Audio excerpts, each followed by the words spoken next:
This is the download from Sounds Profitable, the most important news from this week and why it matters to people in the business of podcasting. I'm Manuela Bedoya. And I'm Shreya Sharma. This week, we once again bring a lighter batch of news. Given that it's producer Evo Terra's birthday, we're choosing to interpret the lighter workload as a gift from the industry. Thank you, podcasting. In today's episode, Spotify's earnings call happened, Apple improves podcast statistics, and podcast pros weigh in on how many ads is too many. Let's get started. Podcast statistics are about to get better thanks to a recent update from Apple that'll help take a bite out of Apple Core Media's presence on podcast statistics.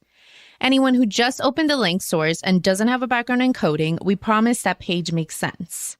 User agents are how we truly understand what specific app is being used to play a podcast. Apple Core Media is the default displayed by iOS apps if they haven't built their own player from scratch. Few do.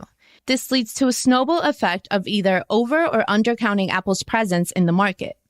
As James Cridland explained in Tuesday's Pod News, Buzzsprout's global stats don't include Apple Core Media, underestimating downloads from Apple Podcasts. On the other hand, Libsyn stats wrongly attribute all traffic to Apple Core Media as Apple Podcasts. End quote. This new update from Apple solves for that. For a more detailed breakdown on Apple Core Media, we recommend the Pod News article from April titled, Myth Busting. Are downloads from Apple Core Media mostly from Apple Podcasts?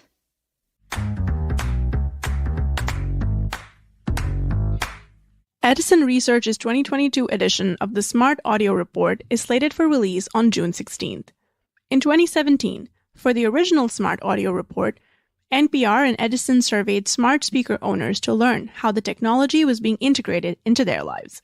From this year's event description, I quote, "The 2022 installment of the Smart Audio Report will not only offer an update on some of those original families, but also fresh data from a recent national study that measures attitudes around voice tech among those who use it and those who don't." End quote. For those listening in time to register, one can do so for free at the link provided in our show notes.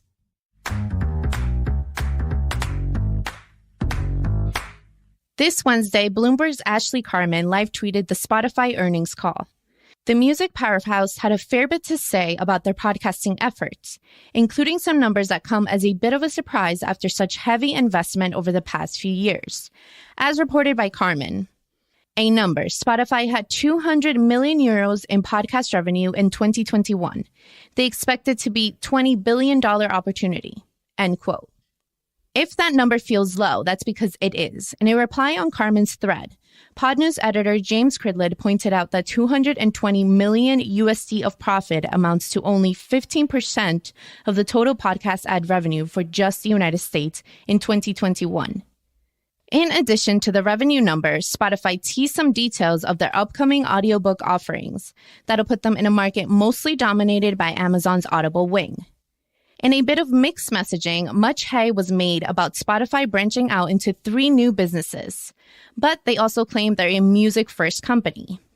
CEO Daniel Ek said, "That's the thing you just have to get about Spotify. We'll put out these big, audacious targets."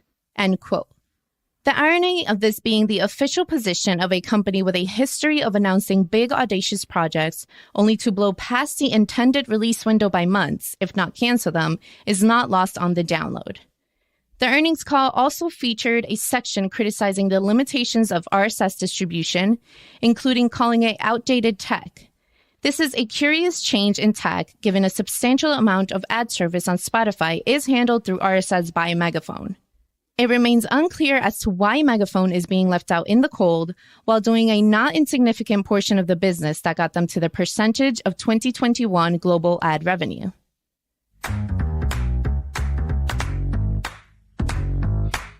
Every podcast with ad breaks has struggled with an eternal, unanswerable question. How many ads is too many? On Monday, Marketing Brew's Alyssa Myers published a piece titled, "What's the Perfect Number of Ads in a Podcast Episode?" Spoiler alert, Myers' quest involving interviews with 14 marketers does not turn up a magic formula that'll change the industry. Some questions can never be concretely answered, but there is wisdom to be found in a big picture view of the current podcast advertising landscape. In general, Myers found short-form podcasts with episodes shorter than 30 minutes featured 4 ad slots populated with 3 to 6 ads. Long-form podcasts had the same potential slots for ad breaks, but increased the maximum threshold up to 8 potential ads per episode. Here's a quote from the article. As of the first quarter of 2022, about 5.5% of a podcast episode was made up of ads, according to podcast media planning platform Magellan AI's quarterly benchmark report. End quote. Big takeaways from those interviewed include acknowledging the power of host-read over pre-recorded. Fewer quality ads beat out quantity, and inevitably, the best ad is the one the host knows will work with the audience that they have cultivated.